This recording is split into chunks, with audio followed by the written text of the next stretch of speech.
This is going to be a good one today. We have JP Morgan versus Ripple. We're going to break it down for you. My name is Paul Barron. Welcome back into the show. Let's get into it. I do want to thank our sponsor, and that is Uphold. This is where you guys can go to get into your own strategy for building digital asset wealth. Now, there's a lot of things you can do over there. Staking rewards is one. You can get access to 300 different cryptocurrencies. You can also get new tokens early. And as you go through the Rolodex here, full transparency, you can go over, get that app, earn up to 4.5% APY on your dollars going into Uphold. So check it out. Use our link down below for a little bit of a discount. A couple of weeks ago, we did this video. This, of course, had Canary Capital, Stephen McClurg on it. And in this video, what it broke down was the issue of fees coming from banks, meaning remember that your plaid connection between a lot of these digital services is now going to get a fee. And this is going to happen in all areas, but specifically, we're going to see it in the crypto market, meaning if you were trying to move something to Gemini or Coinbase or Robinhood, eventually there's going to be a fee there that would slow you down. This is what they were talking about, and now it is starting to happen. Here is, of course, Tyler Winklevoss breaking this down. My tweet from last week struck a nerve. JP Morgan told us that because if they were pausing re-onboarding of Gemini customers, they're going to offboard us during the operational, change here, which is where they're going to start charging for, fintechs like Plaid, et cetera. This hurts all those kinds of companies, and it puts a little bit of a slowdown in crypto onboarding. Now, if you've got cash already in these places, that's different, but if you need to move cash into them, we're going to see fees coming up in the future. Let me know in the comments, would you guys pay a fee on your side? We may see this fee being paid by the other side when you're still having it, but it is going to slow things down because what we've seen with Plaid and things like that in terms of transferring money, it's almost been instantaneous. This is a clip that breaks down, well, actually, let me show you something. This is what it's going to look like inside one of these wallets. Add a payment method, deposit or withdrawal, and then you're going to have to go in and actually go wire transfer. That's the route you're going to have in terms of options. So really limits you in being able to not collect or connect directly to your bank. This again gets back to kind of this version of Chokepoint 3.0. Now, what are these fees going to look like? Well, you've got them right here, JP Morgan, Wells Fargo. These are the kind of scenarios that are going to play out: incoming, domestic, outgoing, domestic, et cetera. Fees across the board, all of this coming at the industry, and a lot of investors, I think, out there who have been investing in this space for a while understand this is big banks continuing to turn the knife. And I think this may end up snake biting them in the future. And the reason is you're going to have companies like Robinhood, who's already started to move into their banking strategy, talking about launching this in the fall. Here's a little bit of a sneak peek. This will be a welcome sight, I think, for many people under the age of 40. And what I mean by that is that when you look at this next generation of investor, savers, and people using finance products, they are starting to look at alternatives. We're already seeing this across the board. And in fact, I think we're going to see this accelerate. Robinhood cannot get here fast enough with their program. All right, so the point behind this is there's going to be a lot of other people that are joining them, other companies that are joining Robinhood and others for these banking licenses. Of course, BitGo, Ripple National Bank or National Trust Bank. And then, of course, you've got Circle right there, First National Digital Currency, Erebor, which is a Peter Thiel organization that's going after almost a neobank concept, Fidelity, and the National Digital Trust, all of these of which are next generation banks, all filing for a banking charter. This is going to put a lot of pressure on the existing banks. So what has happened out here is the OCC is saying, hey, the banking system is well embraced or well positioned to embrace crypto in general. And for the most part, I think they are going to proceed down the normal process of approval. The issue that's starting to brew right now is that JP Morgan and many others are trying to circle the wagon, so to speak, and develop other alternatives. One thing to point out right here is JP Morgan is saying that they're going to test blockchain stablecoin services for these institutional payments. But if you look at some of the things that really align here within the Genius Act, let me kind of zoom up on that. Genius Act distinguishes between deposit tokens from payment stablecoins. So payment stablecoins right there, designed to be used as means of payment or settlement. Then you have deposit tokens right there, which are for deposit banks. These are explicitly issued or excluded from the definition of stablecoins under the Genius Act. So this starts to change the dynamic here. Now, I want to go to a clip because this will explain why we believe that Dimon is absolutely against stablecoins. Take a look. utilizing, leveraging, competing with stablecoin, and how the JPMD deposit token feeds into all of this as well. Thank you. Yeah, so a deposit token is effectively the same thing. You're moving money by token. You could pay interest. We don't know exactly how it's going to. I think they're real, but I don't know why you'd want a stable coin as opposed to just a payment. But I do think you have fintech. These guys are very smart. They're trying to figure out a way to, create bank accounts to get into payment systems and rewards programs, and we have to be cognizant of that. And the way to be cognizant is to be involved. Okay, super. All right, so you can kind of see, he says you don't need them. We realize they're real. Well, you do need them if you're going to see yields and potential engagement in different kind of platforms, whether it's DeFi or a lot of these alternative markets out there. It's not only JP Morgan, it's also Citigroup talking about considering issuing its own deposit token. Let's get away from using the term stablecoin. That's not what they are. This is coming from their CEO. Now I want to go to this next clip, which is where they have a whole issue of where JP Morgan is actually, he's kind of gaslighting people around this open banking concept. Take a look. And then separately on the topic of open banking, I think that's on hold right now with the CFPB. Does this hold period give you an opportunity to change how you're pricing for your open banking and fintech relationships here? So this is very important. So if we get pricing for a second, we are in favor of the customer.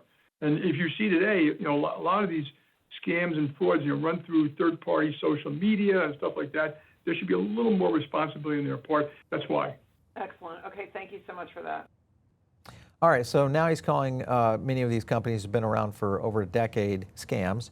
And the point is that they continue to put these barriers up because they know that the end is near. One of the things that Citibank, this is coming from one of the reports from Citigroup, actually says this out in the open. And what they're saying here is that if you group together, this is Bank of America, JP Morgan and others, you could very quickly create a whole alliance that would be impenetrable by these new entrants. So think of Gemini, Robinhood, Circle, Ripple, etc. This is a little bit of the thing, because remember, they did this with Zelle.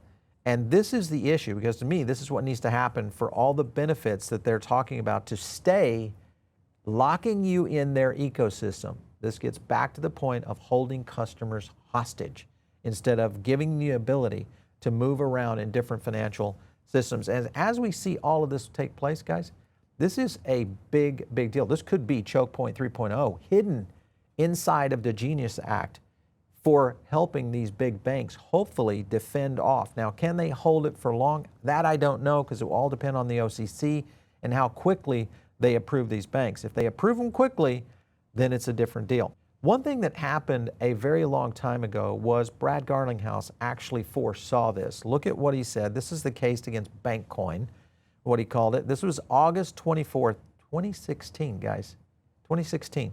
And he kind of goes into it. He's talking about Deutsche Bank, Standard, BNY, all that. And then there's Citicoin, and guess what? Goldman Sachs, and even their Settlecoin. So the point being is he knew this was coming. This was just a matter of time. A couple of things had to happen, though, to make all this work. One, the regulation had to happen. We had to see POTUS get into office, restructure crypto. That's been done. Then we had to see the Genius Act get through. Now that's been done. Stablecoin is underway. Now you have to go in through the process of these charters. All of this is now underway. And what's interesting to me is the banks didn't foresee this coming, so they had to rely on other methods. One of them, and this is where Garlinghouse kind of goes in and roasts JP Morgan a little bit, and I'll explain why and their tactics they're going to try here in a second. Take a look at this. I think it's great for the blockchain and crypto industry to have players like JPM leaning in. Thumbs up. Yep. That's great. That's the only nice thing I'm going to say about this. So is Morgan Stanley going to use the JPM coin? Probably not. And so, well, is Citi going to use the JPM coin? Is B of A going to use the JPM coin? Is PNC? And the answer is no. Does that mean we're all going to have these different coins? And does that mean we're back to where we are, where there's lack of interoperability? So I don't get it. One more quick thing on the JPM coin. They announced for institutional customers, if you give them $1 in deposits, they'll give you a JPM coin that you then can move within the JPM ledger. Wait a minute, just use the $1. Right. Well, I really don't understand. If you're just moving it within the JPM ledger, and it has to be dollar to dollar, a one-to-one backing. It honestly doesn't actually, I don't understand what problem that solves. Look, if it solves the problem of JPM being associated as they're leaning into crypto, yay. That's all I got. Right. As you see right there on that, this is pretty much a PR stunt from the banking industry. The problem is they're getting into an era of next generation investors and banking customers that already kind of see through this froth. And I think that is a factor. They're either going to have to change their ways at some point or they will die. And the reason they're going to die, well, it's things like this right here. This is Aave.